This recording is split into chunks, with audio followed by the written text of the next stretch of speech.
Benco বাংলাদেশের মার্কেটে launch করেছে বাজেট ক্যাটাগরিটি স্মার্টফোন, সেটা হচ্ছে বেনকো S1 Pro। এই ফোনের দুটি ভেরিয়েন্ট থাকছে। 128 জিবির দাম হচ্ছে 14,990 টাকা এবং 8 জিবির দাম হচ্ছে 16,999 টাকা।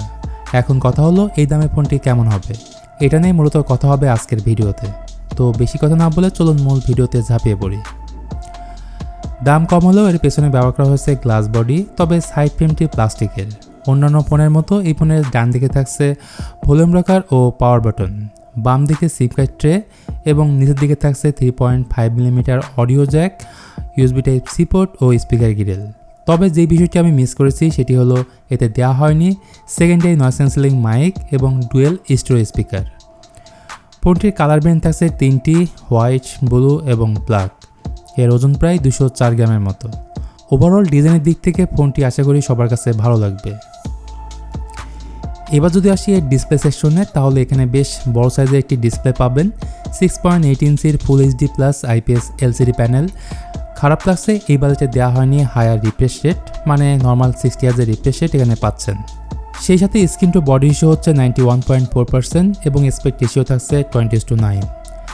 ডিসপ্লেটির কালার যথেষ্ট ভাইব্রেন্ট, সিন এবং বেজেল এভারেজ সাইজের, শুধুমাত্র রিফ্রেশ রেটের কারণে স্মুথনেসের একটা ঘাটতি থাকবে।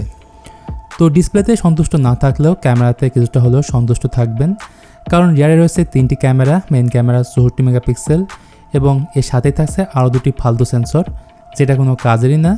আর সামনের দিকে থাকছে 16 মেগাপিক্সেলের সেলফি ক্যামেরা। দিনের আলোয় ছবির কোয়ালিটি ভালো পাবেন, কিন্তু রাতের আলোতে ছবির কোয়ালিটিতে অনেকটা ঘাটতি থাকবে।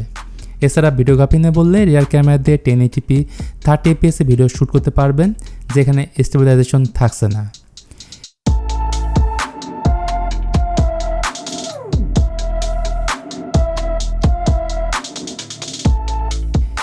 একটি ফোনের সব থেকে ইম্পর্টেন্ট বিষয় হচ্ছে সেই ফোনের পারফরমেন্স। সো এখানে ব্যবহার করা হয়েছে ইউনিভার্সিটি T616, যেটা 12 নানোমিটার আর্কিটেকচারে বিল্ড করা একটি অক্টোকোর প্রসেসর। এখানে জিপি হিসেবে থাকছে মালিজি 57। ভালো বিষয় হচ্ছে এতে স্টোরেজ টাইপ থাকছে UFS 2.2। গেমিংয়ের সময় ফোনটি প্রচুর হিট হয়, ইভেন গেম খেলার সময় ফোনটি হ্যাং করে। তবে অনেক ক্ষেত্রে ডিভাইস টু ডিভাইস ভ্যারি করে, মানে আপনার ডিভাইসে এই সমস্যাটি নাও থাকতে পারে। বেনকো S1 Proতে ব্যাটারি হিসেবে পাবেন 5000 mAh ব্যাটারি এবং 33 ওয়াটের সুপার ফাস্ট চার্জার বক্সের সাথেই পাবেন, যেটা দিয়ে ফুল চার্জ করতে প্রায় 1.5 ঘন্টার মতো সময় লাগবে। এখন কথা হলো এই ফোনটি কারা কিনবেন। প্রথমত এই ফোনের ডিজাইনটা খুবই সুন্দর, পিছনে গ্লাস রয়েছে, 5000 mAh ব্যাটারি রয়েছে। আর না কেনার পেছনে প্রধান কারণ হলো পারফরমেন্স, কারণ এই ফোনটি কেনার পর থেকে প্রচুর প্যারাই পড়তে হবে। সো বিষয়টা অবশ্যই মাথায় রাখবেন। তো এই ছিল আজকের ভিডিওটি ভালো লাগলে please hit the like button, share করতে পারেন আপনার বন্ধুদের সাথে।